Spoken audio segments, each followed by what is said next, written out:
Good afternoon, everybody. This is Reverend Jill Carey from Unity of Wimberley.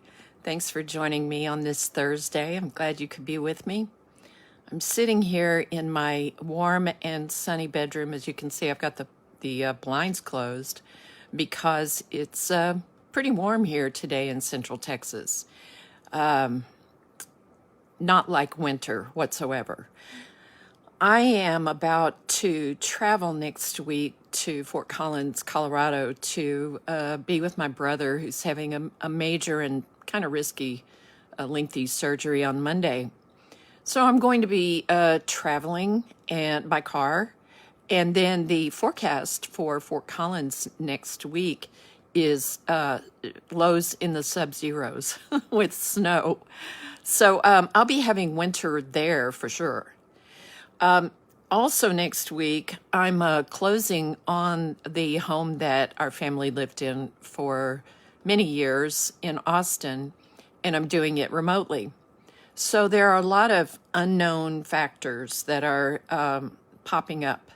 A long road trip, my dear brother's surgery, house closing that I hope goes seamlessly while I'm out of town and doing it from there. And if I let myself think about all those things at once without grounding myself, then it gets pretty crazy up in my head. And I think you probably know what that feels like. So what I'm trying to do as I prepare for this trip, prepare for the closing, get myself in the right space to be totally available to my brother and to be in a prayerful place with him. I have to stop and take a pause to reset myself, to remember that I can only do one thing at a time, most of the time, sometimes more than one thing at a time, but a lot of times not even one thing effectively. So I try to take a pause and remember that God is present with me in each moment that I'm going through. Just as God is present with everyone else. That's the majesty and miracle of divine spirit. So I'm discovering that taking that moment of pause makes the coming moments go a lot more smoothly.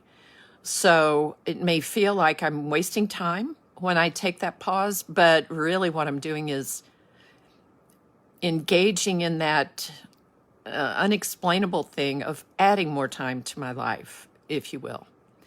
It's just like when we teach about tithing, the lesson is that the 90% that you have left after tithing 10% goes farther somehow than the 100% that you would have had you not given. And I think it's true about our time as well. If I take that one moment to be present with God, then the rest of my moments have plenty of time in them for me to do what needs to be done.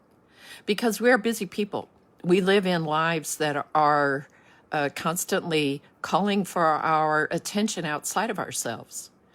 And so it really works for us to take a moment. You don't have to go into a deep prayer. That's not what I'm talking about. I'm talking about just taking a moment to get back in your body, to center yourself somewhere around your solar plexus, heart space, rather than all up in your noggin, and discover that you're able to do things more effectively, efficiently, and with a better sense of peace. And who doesn't want that?